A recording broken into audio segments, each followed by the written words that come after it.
Very pleasant good morning, everybody. Welcome to another edition of the Defo Show. We had all kinds of issues yesterday with the sound that was originating from this glorified studio here that we're in. Still have the hostage video look, but the last thing we wanted was to lose the ability to communicate with you guys. I did catch a little bit. I know you reposted the thing up on Facebook, or it popped up on Facebook, so I try to follow it, and I see what everybody was complaining about yesterday. Could not hear me at all. Yeah, Although the people on the show were able to hear me. Now you're saying it's coming off okay today, Lubie, and it's we better. I'm sure appreciate there may the be. chat line comments here to try and figure out It's better. that guys can actually hear what's going on. I have no idea what's happening inside my computer. Maybe I need to do some kind of updates or something, Lubie. But Maybe. it seems fine to me. The configurations all look like they're on track. And yet we're unable to get this thing coordinated. So I may need some technical. I don't know. Keep switching on me. That's the problem. Yes, because you sound better today, and you had the volume wasn't your issue before, and all of a sudden this week something happened, something clicked. Unbelievable. All right. Good to be with you guys. I guess, what would you call it? A choke job. Great comeback by the Cleveland Cavaliers last night. Grant Long is going to join us later on. And that had to be a tough one. All right. We're getting already messages that the volume is still low here. And I don't know if I can try and fix this on the fly. Let me see. I hear you better, so I don't know. I feel bad for Gurgs, but you sound better. Okay. Well, it's never good. And you talk normal. You sound normal. Gurgs didn't hear you the last 3 days. Like this is vast.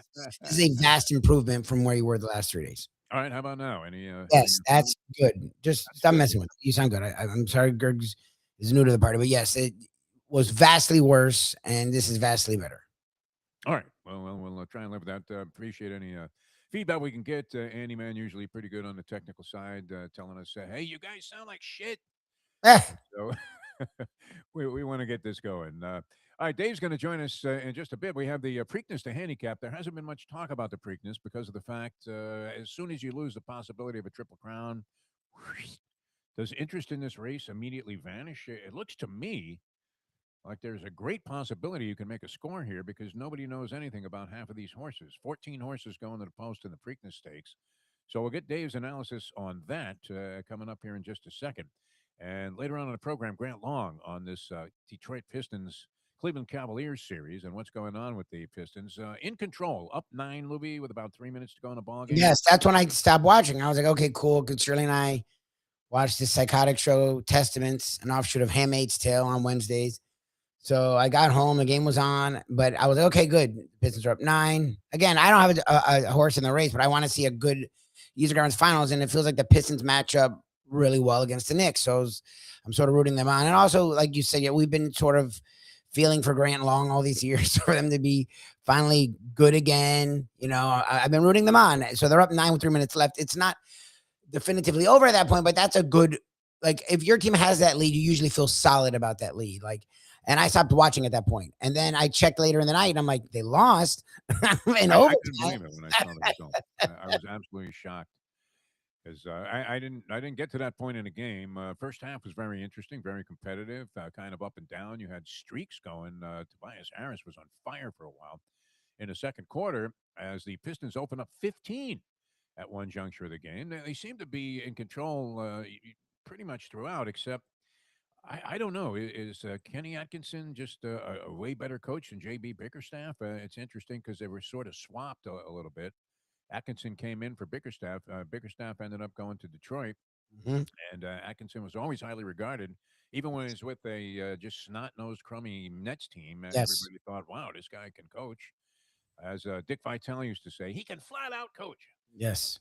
But this is at least two times in the 5 games that have taken place in a series where Detroit has just been absolutely annihilated at the start of the third quarter and throughout the third quarter. This one went 32-20 in favor of the Cleveland Cavaliers coming out on the road after being down 8 at halftime. They come back and assume the lead. Detroit gets back in command in this ball game, and then you had the controversial no call at the end of the game, which I don't know how you felt about that. Have you seen this play, Lubie? No, I have to look it up. I haven't. I've heard of it. I know there was a controversy that they didn't blow a whistle, I guess, in the Pistons' favor. I haven't seen it yet. Loose ball as the time is evaporating. Loose ball, it gets knocked. It's heading out of bounds. Osar Thompson and Jared Allen are scrambling, trying to get their hands on the basketball. Cleveland was in there with a shot to win the game in regulation. Loses possession of the basketball. It looks like it's heading out of bounds, which it did eventually. And Allen trips up Osar Thompson. It was a scrum. I don't know. I mean, there are times that you'll see that called, and you'll see times where it isn't. And this was one of the occasions where it wasn't. Would have put Thompson on the line with virtually no time left in the ball game to win the game. So most people would be in favor. Most fans would say, "Nah, you can't call something that's even slightly questionable and Mhm. put a guy on a stripe to end the ball game." Well, it would have been very anticlimactic to have the game end in that fashion. And as unfair as the Detroit fans seem to feel it was that no foul was called, you would have to say that the Cleveland fans were more than justified in feeling it was equitable that they didn't hand a couple of free throws to Osar Thompson with no time left on the clock, where if he makes one, it's a 3-2 series in favor of Detroit. The New York media is all over the idea that Cleveland would be a much more favorable matchup for the Knicks, It would. as you have implied, Louis. So, in spite of the fact that most people feel that the bias that you have against the New York Knicks is clearly, I mean, rearing its ugly head here on the show, where you've questioned their roster, you've questioned Leon Rose. I think they have an interesting roster. I just don't think it matches up with the really good teams in the league. I don't think it's a balanced roster. I think like Bridges and Anunoby are very similar players. Brunson's really not number one. He's like a really good number two. Karl Anthony Towns is a very talented player who's extremely inconsistent. And again, you have Bridges and Anunoby and Robinson who are always hurt or dealing with some kind of injuries. Like, I just think it's a questionable roster. I don't think it's a bad roster. I don't think it's a bad. I haven't used the word suck. I haven't used the word bad like I did in other years. I think it's a good team. I think they put together in a weird. I don't know. I still don't know how they have all those contracts together. I still don't know how they have 5 dudes that are max players when I thought you're only supposed to be able to have 2 max players. I don't understand how they've been able to do that. It's magic. Well, I mean, the only place where there are more exceptions than there are with Trump's activities via the Supreme Court is in the NBA, where you have so many exceptions that I don't even know. I mean, do the rules actually apply? You got the Larry Bird rule, you got this rule, you got that rule, all kinds of different stuff. So somehow teams are able to carry 6 guys that are making $60 million a year, even though the salary cap is somewhere around what 100 and I don't even know what it is Yeah, anymore. I don't know what the NBA is. One player would take up your entire cap. Of course, the punitive aspect of NBA play, if you're carrying a monster payroll, is the luxury tax. But most teams seem to be able to indulge themselves in overpaying for the roster and absorbing the luxury tax because they justify it by saying, you know what, we're charging $18 for a Coke. Exactly. All right, this is very appropriate. We have Dave Gurggles Gergely on a big day. Of course, Dave is both Mr. Golf and Mr. Thoroughbred Racing. And what hat do you have on there, Dave? I can't quite. That is the Miami Lakes logo. And I've got a brand new golf bag, courtesy of the guys here with the logo. The logo actually is a cow with a golf club, famous for Miami Lakes. I thought being a member of the media, you weren't allowed to accept free stuff. Oh no, this is part of my uniform. It's part of my uniform. And anyway, I did Glenn Rice's tournament Friday. He said to say hello to you and Mike. Oh yeah, nice. And Lonzo was there. James Jones. It was for the Miami Jewish Health. Really nice people down at Normandy Shores, and it was so nice. They did a great dinner afterwards. And I said to the guy helped me collect money and give out prizes on my Beat the Broadcaster. I said, "Come on to the bar. Let me buy you a drink." Glass of wine for him, Presidente for me. I said, "How much do I owe you?" The bartender says, "Oh no, it's an open bar." Well, needless to say, that was my last beer. I started on the Woodford Reserve Bourbon, which is my new drink of choice. Had a few of those and had a great time. Now, recapping the Derby, that weekend, that Saturday, I happened to hit the pick 5 at Tampa for like 1,700. So I had some money to play with. Nice. So I threw in both Ortiz brothers in an exacta. Right. And I bet Jose to win. And then who did I bet win and show? But my old buddy Ocelli at 70-1. He paid $36 to show, but the 50-cent try was 5,700. Yeah, One of those woulda, coulda, shoulda things. Oh, you didn't do it? No. Oh, if you included that horse. Yeah, I Go love ahead. that horse. Ocelli was third in the Gotham. He just come. He's still a maiden. He's Yeah. second choice today, I think, or third at 6-1. Um, Now, also in addition to the Preakness, we have time. I'll give you a couple So, bets. what was your final tally there? You had to make a couple of dimes on the Derby. No, I only had the dollar exact. It was like $1.70. I got over 100 and change on just a couple of cross on Jose, and Oh, good. then $37 to show on the deuce, which was nice. Yeah, but for the day, yeah. And one of the guys with us hit the early pick 5 for like 5,700. What does he buy? He buys a bottle of Opus wine at the track. Wow. What do you think the price can't tag be was an on easy that? track. I don't know what it is 495. how much? 495. 495. Wow. And how many glasses did that? I mean, it's usually Well, like there was 3 guys drinking. I said, "Don't give it to me. You give me Opus wine. That's like feeding strawberries to hogs, as far as I'm concerned." I was happy with the Woodford. Yeah, very nice, Well, Gurggles. Good, very successful Derby for you, and that's why it's a great race to bet. As we've said all along, it's the greatest betting proposition you can have of any event that you can wager on. Is so wide open. I told already my story where we had a couple of 5-horse boxes, one of which included the 1 and the 9, and I didn't see who ran third when I was watching the horses cross the finish line because the 2 closers came out of nowhere, literally were OOP out of picture until the final right, seconds. And I heard Ocelli get a call, but I wasn't even thinking about this horse. And sure enough, I'm looking at my ticket. I have 3 possibilities for the third place finisher to collect what was going to have to be at least $5,000 on the dollar try, and I missed it. Had the 4th place horse, Ocelli, and it wasn't like it was close, and you had to agonize right. over it. But, Ocelli actually had the lead. What, 4 yeah, jumps from the looked wire? like he was home. Yeah, we're gonna win the race. So yeah, that was very exciting. What do you make of the fact that before we get into, I don't know, I'm sure you have some PGA picks for the Yeah, PGA tournament, but what do you make of this? And no Triple Crown. That doesn't deter real horse racing fans from enjoying the Preakness. It's still a major race.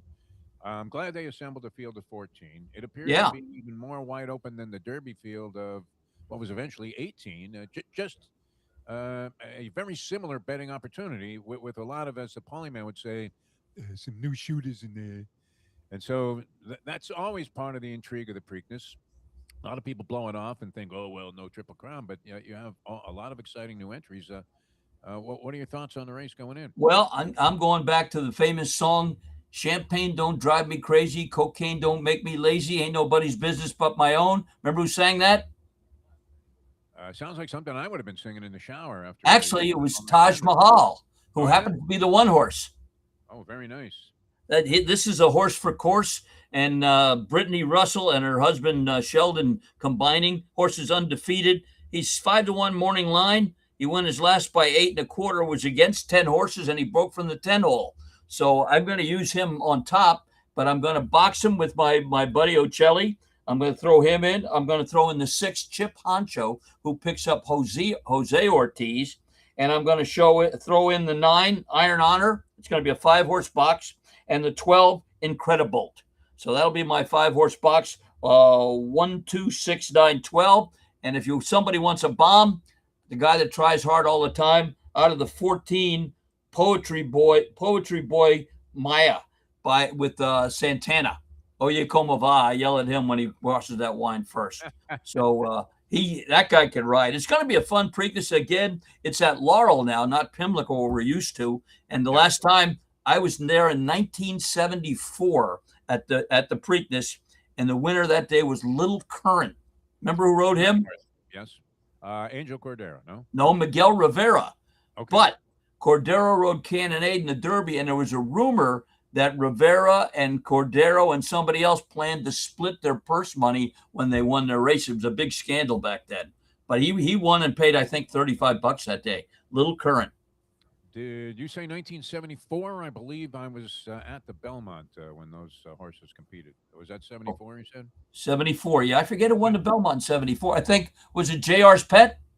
I'm not sure who won. I remember losing that day, so I probably wouldn't know who ended up in the winner's circle. But I do remember Little Current running in the Triple Crown Series. And I've never been to the Preakness, never been to Laurel or Pimlico for that matter. which Laurel I used to go up every year for the Turf Festival, the Washington, D.C. International and everything. It's a nice little track. They put some money into it. And now I think when Aqueduct ends, that's the end of Aqueduct forever this year, right? yes, closing down. They've renovated Belmont Park. It's been a long process. And I would imagine it's going to be great. And now I love the old Belmont Park because that's where I first went to the flats. First time I went was a Belmont Stakes. I want to say 1968 was that the year High Echelon won as the 1A. Yeah. Possible. We'd been going to the harness races while we were in high school, our senior year. It might have been 69. And we said, hey, why don't we try thoroughbreds? And we went. And the first time we went, my friend Cliff Keller and I, we were at the rail for the Belmont Stakes. And then we made it an annual tradition to go there. And of course, we were in the same spot when Secretariat won. Wow. In 73 by like 8 miles. That was great. And always enjoyed it. And I converted away. I got tired of watching Carmine Abatello stiff 3 to 5 shots.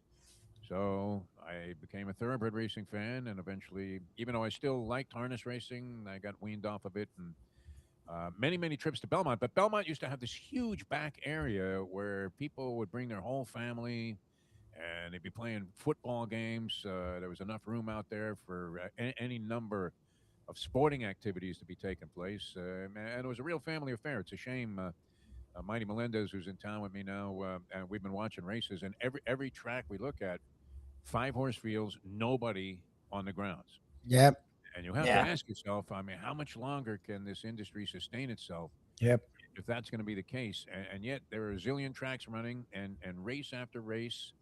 And every time they show the stands, race after race, 5-horse fields, 4-horse fields, things like that. No matter where you look, Sunland Park in New Mexico, you're looking at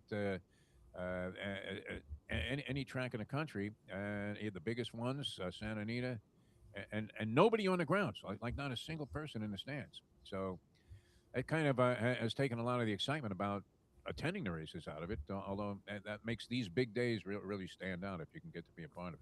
All right, so you're going with Taj Mahal. Taj Mahal is the winner, and I'm going to box those 5 in the exacta with Ocelli, Chip Honcho, Incredibolt, and the other horse I named in there was the Iron Honors. So a 5-horse box cost me $20 for $1, but I will bet Taj Mahal to win. I would hope to get 5 to 1, but he's undefeated and he's 3 for 3 on the Laurel course. But he breaks on top, and he is truly the speed. He go 47, I think, for the half. It'll be definitely interesting, and it's obviously I'm going to be there tomorrow too. The Friday card is usually good with the Black Eyed Susan. I know Saturday's at 10:30 post for the first race. Those are my favorite conditions. That's why I always go to Las Vegas. You stumble out of bed and you roll down to the race book, and they're already on the 3rd race at Aqueduct. It's absolutely a great feeling, and they do. Early races, at least they get them off sort of quickly, so you're not waiting 45 minutes between post times at Laurel. And you know me, screen to screen, there's always plenty of action to absolutely fill that gap as you're waiting for the next race. All right. Quick word about the PGA. It's in my old stomping grounds. Arana Minnick is in Newtown Square, about 40 minutes west of Philadelphia. And believe it or not, this would have been a great trivia question. It is the first course to host all 3 PGAs, the men's, the ladies, and the seniors. Oh, wow. And you go back to 1962, and this guy was the first foreign-born player to win the PGA, and I know you'll get this one. First foreign-born, that was our Martin Keimer. No? It's 62. 62. Oh, Dow Finsterwald. How about foreign-born? Wasn't he the guy that was always on Shell's Wonderful World of Golf? Yeah, but I think he was born in the state. How about Gary Player? Gary Player, one of our yeah, good guy. But it's a Donald. Has he gone off politically? I mean, didn't he go to the far right? I mean, this guy he did for a while. Yeah, he did down. He got into a little jam there, but it's a Donald Ross course, and Donald Ross is a great designer. So if you want to get some action, here's some of my action. Obviously, the favorite is Scotty Scheffler. He's plus 350. Rory's plus 750. I'm going to take a shot with Bryson DeChambeau at plus 1,800. So I'm gonna take a shot with him, but are you booking these bets with Lipschitz? Because you're getting lower prices than I saw quoted on. well, he's 1,800 to 2,000, and I'm taking the other flyer for like $20 with Tommy Fleetwood is plus 2,000. He's a good guy to root for. Never won the major though. He's still waiting. But here's some sliders for you. Top 10 finishers. Justin Rose to finish in the top 10 is plus 350. His record in the PGA is terrific. The last 3, I think he was in the top 5. And a long shot, I thought he was, Chris Gotterup. He's plus 500 to finish in the top 10. So I think this fits his game well. He's a Maryland and New Jersey boy. And I look for him. If you want to take a flyer, he's plus 5,000 to win it. But just top 10 alone would be good for me. All right, all viable. I'm surprised. I thought sure you're going to look at this one because it smacks of Dave Gurggles Gergely and one of your favorite guys to be the leader after round 1. I saw 80-1 on your man Gary Woodland. Oh, I like that guy a lot. Yeah, getting off to good starts in tournaments. He only has to lead the first round. 80-1, a pretty good price on that. So your 10 gets you back what 800. Yeah. I mean, it might be worth it to take a flyer on Gary Woodland. I didn't look at that feature, but that's definitely interesting. Yeah. He's a guy to root for. He was a basketball player in Kansas, wasn't he? Seems like a really good guy. I mean, look, a lot of these guys are personality challenged. Woodland always came off sort of impressively to me. A very humble guy, one of those guys that is easy to root for. So 80-1, Gurggles, first round leader. I think you ought to reconsider a little jaunt if you have some spare time. I think he's a guy with the tear-jerk moment of the year on the PGA when he was playing the Waste Management and the Special Olympics young lady teed off with him, knocked it on the green, and he was trying to help her putt. She goes, "I got this," and knocked the putt in. And it was a real tear-jerker of a day. And Woodland, I know, had some serious health issues. And another guy, good to see him back after health issues, Brent Snedeker. He had real health issues, and he just won last week. All right, good stuff, Gurgs. We wish you best of luck with that, and also with the Preakness Stakes. And of course, if you win, which you have been, it sounds like you've been on fire, my friend. Perdomo Cigars. Yes. Way to celebrate. Yeah, my brand new golf bag has the Perdomo logo on. I took it in and showed Nick, and the tradition keeps going. It's been since '98 that they've been with me. And folks, they make cigars perfect one at a time. And they're located 5150 Northwest 167th Street on the Palmetto, just a little bit east of the Home Depot on the south side. If you're on the access road, you go past the Home Depot and see all the guys trying to get part-time work picked up by pickup trucks. But keep going. Perdomo's is right down the street. Go in there. Bruce, the concierge, ex-police officer, knows all about these great cigars. They've done terrific with the volume of cigars and the different ones. I like the Lot 23. It's mild. A lot of people like the Maduro wrapper, the 20th anniversary, or the Edition de Silvio. And guess what? Mother's Day's finished. What's coming up? Father's Day. So why not go to Perdomo for Father's Day? If you're not sure, they got a sample pack, or you can get a gift certificate. 305-627-6700, the number to call. Come out to Miami Lakes Golf Course. We show them right in the pro shop here as well. www.perdomocigars.com. If you go on a weekend, they're closed. So Monday through Friday, 9 a.m. to 6 p.m. So when Taj Mahal, champagne don't make me crazy, cocaine don't make me lazy, the Perdomo Horse of the Week wins the Preakness Stakes, light up a big, fat Perdomo cigar. You're looking good, Gurgs, and sounding good. Thanks, as always, for joining us here on these Thursdays. Dave, Gurggles, Gergely. Thanks for including me. I appreciate it. Mike, how's the boy? He's doing well. 7 months old. He wants to walk before he crawls, literally. we all want to do that. Exactly. All right, kid. We'll see you next week, Dave. Thanks so much. That's Gurgs. Gergely, ladies and gentlemen. All right, still to come on the program here. Grant Long scheduled to join us. How's that looking, Louie? Any news from? I haven't heard from him this morning yet, but he was scheduled and he was in. So as recent as yesterday, he was face down in the gutter of the streets of Detroit after last night. Yeah, that's so they didn't make a basket the last 3 minutes. Is that what happened? And did they allow the Cavs to have 3 straight possessions with offensive rebounds? From what I'm reading, did that really happen? Our friend A.J. Johnson had some comments about that. I don't know why he expected Detroit to choke. He said that even if they had won this game, they still were going to choke the series. If they won the game, I think they would have closed it out in 6. But for them to lose the game and lose like that, they may lose in 6. They're just the youth. It's so funny because the Thunder are young, but their second real foray in the playoffs, they found a way to go all the way through and win the title, right? The Spurs are young, but it feels like they're going to get to the conference finals at least and then take on a great Thunder team. So who knows what will happen. The Pistons youth, it just gets in their way. Like to me, they have the talent, they have the roster. It's Cade Cunningham and then everyone else in that team. And that's not the case. And it wasn't the case most of the season. Like most of the season, they had a nice, well-rounded roster. And then ever since right before he got hurt, and then after, it's been the Cade Cunningham showing like no one's helping him. He's not getting help.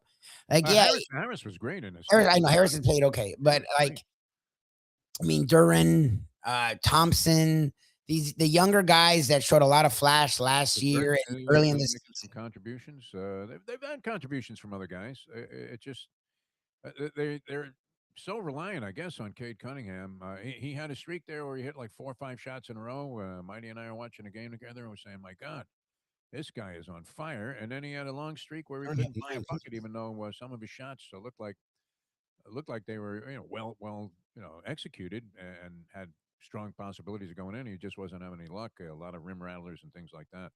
So, all right. I see you're reading a message there. Is that from Grant? No, I'm just looking like literally Duran and Thompson, arguably the second and third best players, had 9 and 6 points in a game that went to overtime. Yeah. Duran played 25 minutes.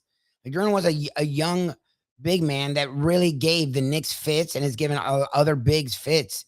And he's getting worked. Underrated too is Jared Allen. Very underrated. Yeah, no, look, Jared Allen and Mobley, 2 guys that themselves are very inconsistent when it comes to playoff time. At least yesterday, were big in key moments where Duran was not. He was nowhere to be found. And it's if you're a Pistons fan, it's cool to be there, but it's like we're letting because again, the Knicks aren't. I know the Knicks fans are giddy. They're not a juggernaut. Like if you're the Pistons, the way you played all year, and they play the Knicks really well. It's the opportunity's right in front of you. You don't know what the future is going to bring. You don't know what's going to happen in the Eastern Conference. Like right now, to me, the Knicks and the Pistons are in the same spot. Like you don't know what next year's going to bring. This is a great chance of getting to the finals earlier than a lot of people thought you would. The Knicks handled their business at least, and the Pistons aren't. And again, if the Cavs are a vastly better team than either the Hawks or the Sixers, they are. But would you rather be rested or tested? That's always the big question around. There's a way to be in the middle, right? You don't want a week and a half off, but you don't want to play 2 days before. Like the Knicks are in the place where they may be getting too much time, but they also have a lot of older dudes with injury issues. So you sort of need all the time you can get if you're the Knicks. The Pistons, I wouldn't mind them not having a lot of time off, but you got to win the series. And now they put themselves on a real big hole for no reason. I mean, you're up 9 with 3 minutes left. If they make any of those shots, if they get any of those rebounds, they win the game. And that thing wasn't a foul. I don't know what people are talking about. I don't even think the guy got tripped up. Thompson, I don't even touch him. But it seemed like it was sort of inadvertent. I don't think Allen even touched him. I think Allen went for the ball, turned his back, and Thompson fell. Like there's nothing that's a foul there, let alone a foul that's going to send a dude to the line to win a game. Now, I wouldn't even call that a controversial. That's just reaching. Like the Pistons had a 9 point lead with 3 minutes left, and they couldn't get a rebound on defense, and they couldn't score on offense for 3 minutes. Like what do you? They only have themselves to blame. And if they had been planted on the foul line there to be given a gift at the end, I think that would have been more controversial than the non-call. So. All right, Grant Long going to join us in just a second here. So we hope, and we'll get skinny on what's going on with the Detroit Pistons now. The fans in the Motor City. We'll be back with that. A little Motown coming up on the program. Always great having Grant on. We'll get his analysis on the rest of the playoffs. Well, am I making a lot of guarantees and we don't know, Lubie? What do you think? Probably. We'll see. It was probably a very late night for him, especially since it went to overtime. And they choked it away. It was probably a very late night, so we'll see. I would imagine, yeah. If you didn't reach for some alcohol or even maybe a vial of lithium after that game, if you're on the broadcast team for the Pistons, then you're an exceptionally strong person capable of great restraint. All right, we'll be back in a moment. Now that. The time. Need a drink. It's 8:36. Hey, folks, Tony Segreto here. Let me ask you a question. What do you look for when you go out to eat? Good food, obviously, friendly atmosphere, not too loud, but good energy, reasonable prices, and a place where you feel comfortable. All those ingredients, no pun meant there, are hard to find unless you're talking about the Texas Roadhouse. You see, they encompass all of those attributes. Really, really good food, amazing atmosphere, good for a family, good for a date, or just a night out for yourself, and prices that will make you extremely happy. Their ribs unmatched, steaks hand-cut every day. Everything, and I mean everything, is made on site, including their incredible bread. It's the one day, folks, that you can forget about low-carb diets. Trust me when I tell you, Texas Roadhouse, your restaurant, your destination when you say, where should we go and eat tonight? From the newly renovated sports bar to the beautiful bayside views captured at the Tiki Bar, Jimmy Johnson's Big Chill has it all. Located at mile marker 104, the Big Chill also offers waterfront dining while experiencing breathtaking sunset views of the Florida Keys. It's simply the hottest spot in the Keys to cool off. That's Jimmy Johnson's Big Chill at mile marker 104 in Key Largo. For more information, call today at 305-453-9066. Joe Bees. The bees collect the pollen, bring it to Joe, he packages it, and he gets it to you. It's simple, 100% natural, and it's good for you. There's only one place to get Joe Bees, and that's from me. Joe Bee. If you want to look and feel good, call 877-300-5632. I have sinned against you, my Lord. The only way to get your morning started is with Defo, joined by Lubie, right here on The Defo Show. All right, welcome back to the show. Jeff, of course, we got Mike Lubitz, and You've gotten quieter and quieter as the show's going on. oh no, really? That's terrible. Yeah, I can barely hear what you're saying. I don't know what's happening with your freaking computer. It's crazy what's going on here. Let me see if I can make some adjustments here on the fly. It looks fine. Yeah, it started strong. I literally argued with now? Gergely. Any better? A little better, but yeah, I don't know what's going on, but it like has descended into oblivion as the show's gone on for some, which I don't understand. You haven't touched anything, so I don't know. No, I mean the settings keep changing on me here in the middle of the show. So See, that's weird. yeah, very, very bizarre. I don't know what's going on with this thing. All right, so are we capable of continuing, or are we in trouble? I mean, I'll do it. I mean, we're here. Grant hopefully will join us in the next 5 minutes. We'll see. If he doesn't, then we might be taking an early day. All right, well, we'll see what happens. You're saying it keeps getting worse, deteriorating? It's just it started where you were even with me, and now you're not even with me. All right, And so I don't know why that is. everything like so. Yeah, I don't know. It's weird. We've had a lot of issues. Technically, it happens. But that is new. I can't lie. Yeah, this makes no sense whatsoever here. Absolutely no sense. Everything looks like it's on fire here too. Well, yeah, again, after the show, go back and listen to around the 20-something minute, 30-minute mark. No, it's better than yesterday because at least you were louder. But now this last 5 minutes or so, it's got the last 5-10 minutes, it's gotten weirdly quieter for some reason. I could do something here. Keeps changing up. You know what? Throw a. Yeah, we can go to break. It's fine. We'll go to break again. All right, we'll try this. Hey, folks, Tony Segreto here. Let me ask you a question. What do you look for when you go out to eat? Good food, obviously, friendly atmosphere, not too loud, but good energy, reasonable prices, and a place where you feel comfortable. All those ingredients, no pun meant there, are hard to find unless you're talking about the Texas Roadhouse. You see, they encompass all of those attributes. Really, really good food, amazing atmosphere, good for a family, good for a date, or just a night out for yourself, and prices that will make you extremely happy. Their ribs unmatched, steaks hand-cut every day. Everything, and I mean everything, is made on site, including their incredible bread. It's the one day, folks, that you can forget about low-carb diets. Trust me when I tell you, Texas Roadhouse, your restaurant, your destination when you say, where should we go and eat tonight? From the newly renovated sports bar to the beautiful bayside views captured at the Tiki Bar, Jimmy Johnson's Big Chill has it all. Located at mile marker 104, the Big Chill also offers waterfront dining while experiencing breathtaking sunset views of the Florida Keys. It's simply the hottest spot in the Keys to cool off. That's Jimmy Johnson's Big Chill at mile marker 104 in Key Largo. For more information, call today at 305-453-9066. Joe Bees. The bees collect the pollen, bring it to Joe, he packages it, and he gets it to you. It's simple, 100% natural, and it's good for you. There's only one place to get Joe Bees, and that's from me. Joe Bee. If you want to look and feel good, call 877-300-5632. Mr. Pentangeli. Were you a member of the Corleone family? Did you serve under capo regime under Vito Corleone, also known as the Godfather? I never knew no Godfather.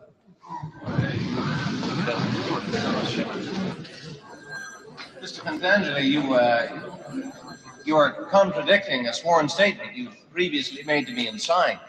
I ask you again, sir, here and now under oath, were you at any time a member of a crime organization headed by Michael Corleone? I don't know nothing about that. Oh, I was in the olive oil business with his father, but that was a long time ago, that's all. We have a sworn affidavit. We have it. Your sworn affidavit that you murdered on the orders of Michael Corleone. Do you deny this confession? Look, the FBI guys, they promised me a deal. So I made up a lot of stuff about Michael Corleone, because that's what they wanted. But it was all lies. Everything. And I kept saying, Michael Corleone did this, and Michael Corleone did that. So I said, yeah, sure. It's now time for the Defo Show.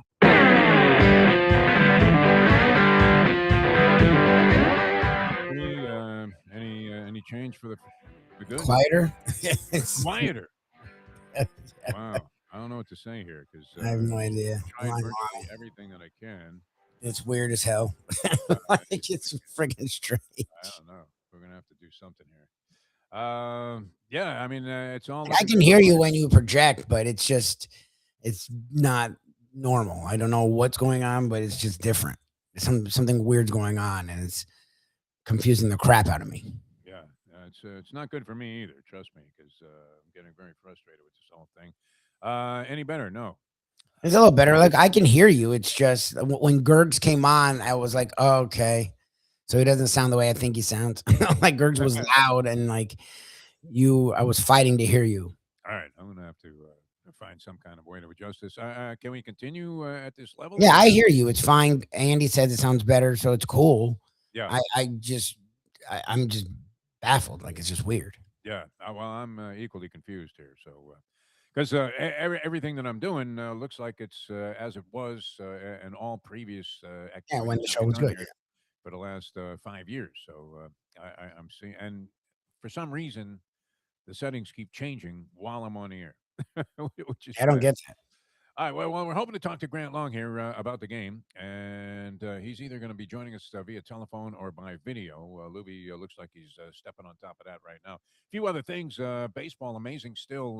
The Tampa Bay Rays continue to light it up. 28-14, playing 66%, 667 baseball.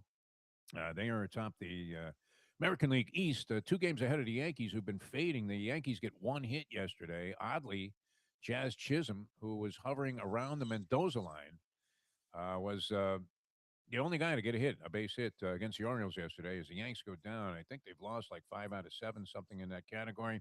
Volpe, always controversial. Anthony Volpe was called up from the minors. He had lost his starting job and was sent down to AAA, even though he had returned from a health issue that had afflicted him since spring training. I guess what? Did he have some kind of surgery last year and was coming back from that? Anthony Volpe, who was supposed to be the phenom, he was going to be the next Derek Jeter. He has not been anywhere close to that in terms of living up to even the most remote expectation that he would be a reasonable facsimile of the great Yankee shortstop, Derek Jeter. The people still debate whether Jeter was like a great player or not. People seem to have soured on Jeter for some reason. I don't know. I mean, look, he certainly had an amazing career and was every bit worthy. I mean, guy's a Hall of Famer, first ballot. Is he eligible already? Is he already in? Jeter? He's been gone for more than 5 years. Yeah, the sure. Yankees have struggled at that position, of course. Volpe was supposed to be the guy, but shoulder surgery he had last year. Comes back, was in AAA very briefly after being sent down because Caballero, I believe is the guy that replaced him, was playing well enough that Brian Cashman, citing difficult decisions that need to be made, said, we're sending Volpe down, we're keeping this guy on the job, and he has the job back once he's healthy again, as a broken index finger. and he came in yesterday. Volpe 0 for 3 with an error, so not necessarily a great start. But we haven't really been paying too much attention to Major League Baseball because our team has sort of the Miami Marlins drifted back into that state where you're thinking, and we talked about this Peter Bendix might have accomplished all that he can accomplish, Yeah. which was to get them back into a minor semblance of respectability. As could they be just like one of those clubs that hovers around 500 Yep. year after year? And is that the ceiling for this team? I mean, it shouldn't be, obviously. Like, again, you brought up the Rays. Whatever the Rays have, the Marlins have more. They have a new stadium. It's a much more populated area. Like, it's a much more baseball friendly area. You would have thought, at least when both teams were conceived. So no, I mean, any team can win. The Twins have won with consistency. They don't have big money behind them. It happens, but the problem is there has to be an idea of, okay, we got to this place, now we can spend. All the small market clubs get to a certain place and spend. Yeah, eventually they have to start over, fine, but they at least go for it at some point. Like, where is that point for Bruce Sherman? We have never seen that from Bruce Sherman. So, like, we haven't seen Bruce Sherman. Where the hell is this guy? Yeah, that's also Does another. he ever surface? I'm sure there are other clubs in the major leagues where nobody knows. Does anybody know? Would you recognize him if he was online in front of you at the grocery store? Oh God, no, I've seen him on TV, so I sort of know him, but in person, no way, because he's very indiscriminate, and I think he has class. He's a very generic look, and you're right. Like, we've only seen him a handful of times over the years. You would walk right past this guy and never think. John Henry was not exactly the most dynamic looking of individuals, but you saw him. He was public, at least. Yes. You would run into him. He was at ball games. I don't know. Does Bruce Sherman even attend these games? I don't think so. You never see If him. he does, he'd stand out because he'd be among the 5 people that were at these Marlins home games. Talk about the track looking empty. Mike, that it is. It's amazing to me. I know everybody's betting on the phone apps and things like that.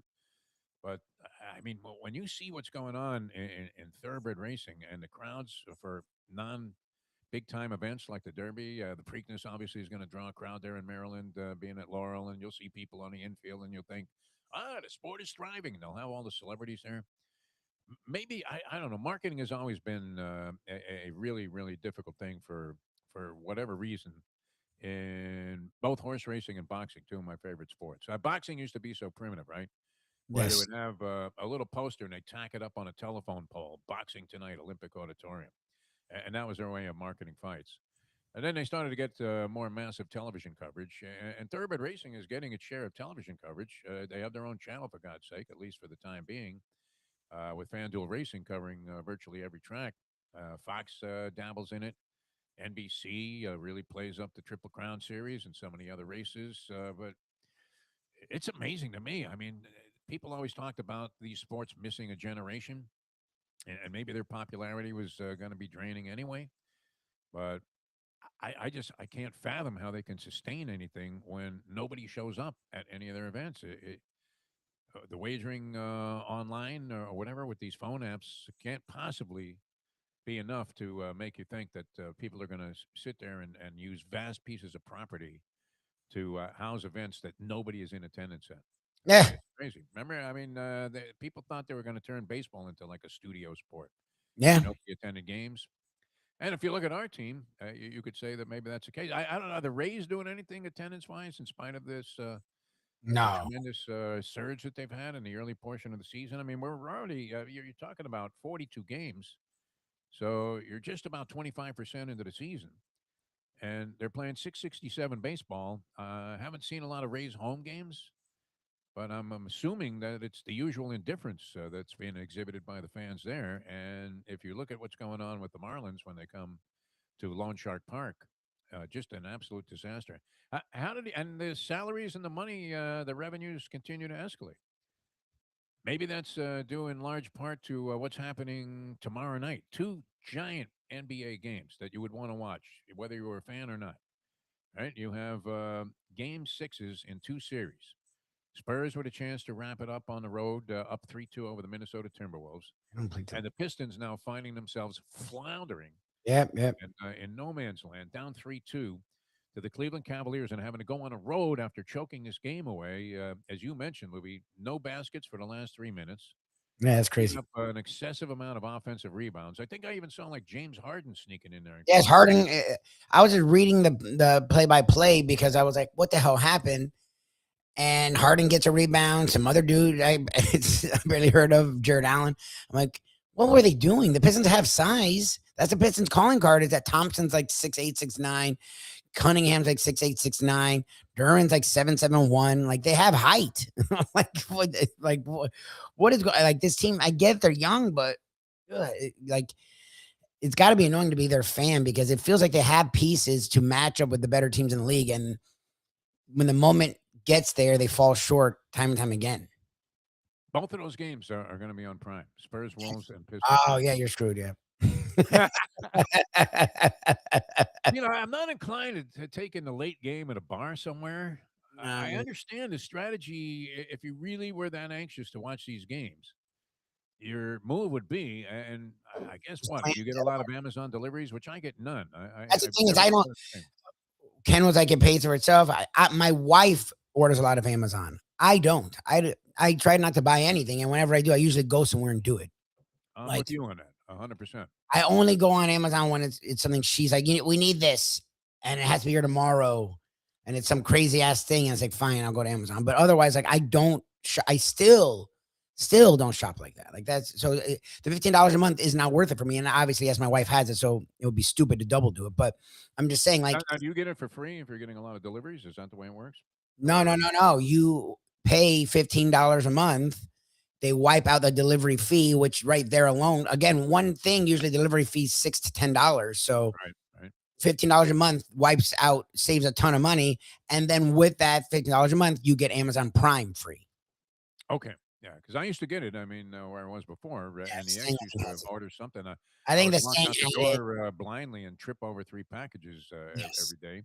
The Sting must have it because that's my world. Oh no, she's definitely. I mean, everything. She was getting that Instacart grocery deliveries. I'm like, that's Shirley as well. I can walk there. I hate less time than it took to get on the phone and ask exactly. There has to be some kind of fee involved. I mean, no, the fees are amazing. The fees are ridiculous.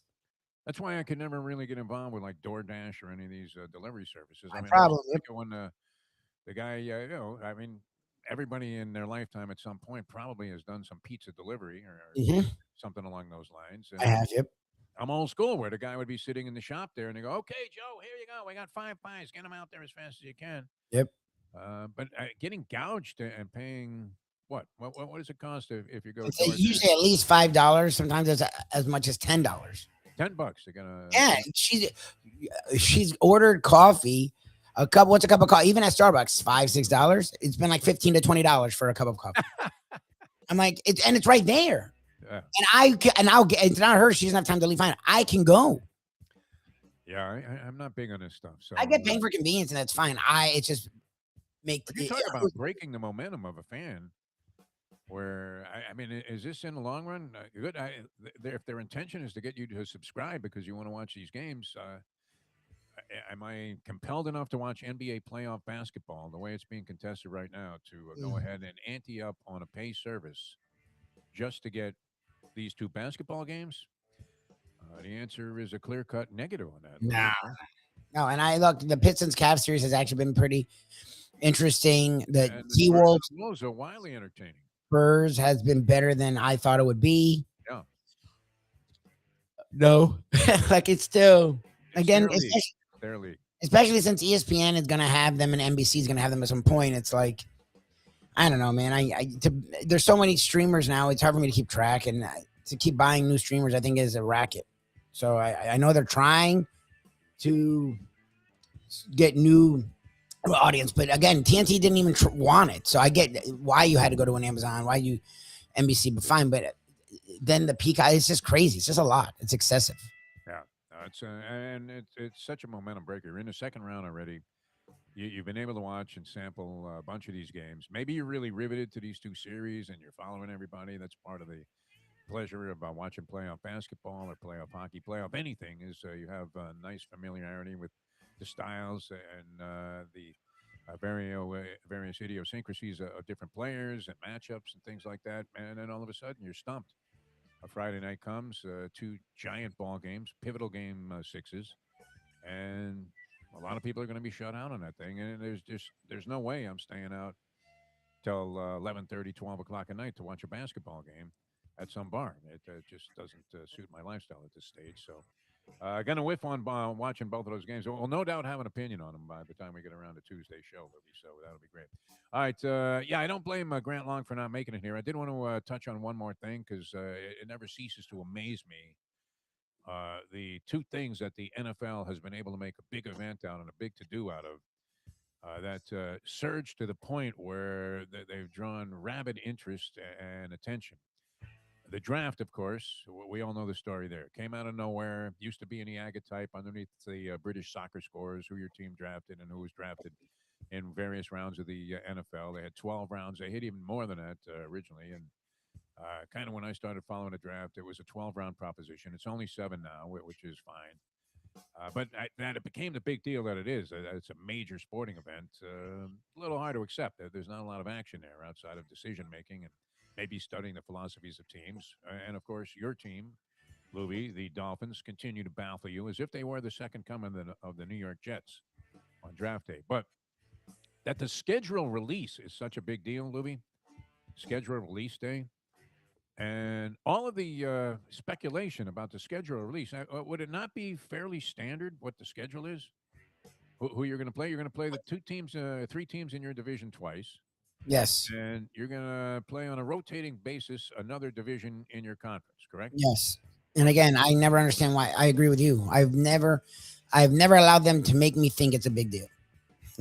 That's 10 games or 9 games, whatever it is. I don't know. They don't play every team, from, let's say the AFC West is in the rotation this year for the Dolphins. Yeah. What do they play? 2 games against teams from the AFC West? 2 or 3, yeah. So there's almost half of your schedule is already mandated. Yes, yes. And yet people are screaming, Dolphin inside the organization, and it hasn't been released yet. So I was looking to see what everybody's screaming about, that they have been given the second most difficult schedule that you could possibly have. Now, I mean, that would seem unfair, right? They were a lousy team last year, a sub 500 team. But by the same token, since most of it's already set, what can you do about it? Nothing. But that it's a big deal. Now, I understand people are planning trips. Maybe they want to go on the road a couple of times with the team and they want to find out the dates and make arrangements and all of that. Very understandable why that would be news for those people that they were clamoring for. But other than that, I don't know. What's the big deal about the schedule release? It's coming tonight. You would think that they were about to unveil who the new president of the United States is going to be. Put the Trumpster in prison. Oh, my God. If only one can dream. Yeah, I don't know. I've never gotten into it. I understand the NFL's found a way to just keep making its sport a year-round sport when it's not here. It's actually the shortest of all the professional sports. Somehow they've found a way to let it linger into the off season longer than it should. I still don't care about the schedule. Again, yes, the Dolphins arguably are going to have the second toughest, whatever it is. So you have to play the games. Teams are never what you think they're going to be. And again, the Dolphins are going to be horrible. So I don't think it matters what their schedule is. No. Lucky. I mean, the fact that everybody is poo-pooing this whole new regime and how great they are. Everybody we've talked to is the same. Like, whoa, they're going in the right direction. How do it's we a different mentality, right? People love the hard nose. Again, and Bo, and Bo's great. We've dealt with him for years. You've worked with him for years. You in the infancy of his career. Another guy you helped spring his career. And he's a really good dude. He was talking when we were with him last week, and everything I'm saying was old school dude. I'm like, because you can tell Campbell's good. Campbell literally the first year without those 2 coordinators sucked as a coach. They went from a 14-win team to a team that didn't contend, didn't even make the playoffs. That was Campbell. So Campbell's not this great coach. We don't really know what Campbell is still. Hafley, he's in the Campbell mode. Okay. Like, what does that mean? Like, because and again, the GM's done it. Well, at least he kept his word. He drafted big, strong dudes. Okay, this isn't the 1960s. Can the big, strong dudes hang with other big, strong, fast dudes? But they've said the right things. Okay. Yes, McDaniel was. They all do at this stage. You said it. McDaniel had become Erwin Corey if he wasn't always from the beginning. 100%. Professor, he was. He really became like a whack job. He just did. People are happy to have a direct guy that says what he means and means what he says, and you can understand what they say in 7 words. And that's what Ken's always talked about. Well, they always have to do an overreaction where, okay, you have the genius, so now you have to go the brute. Right.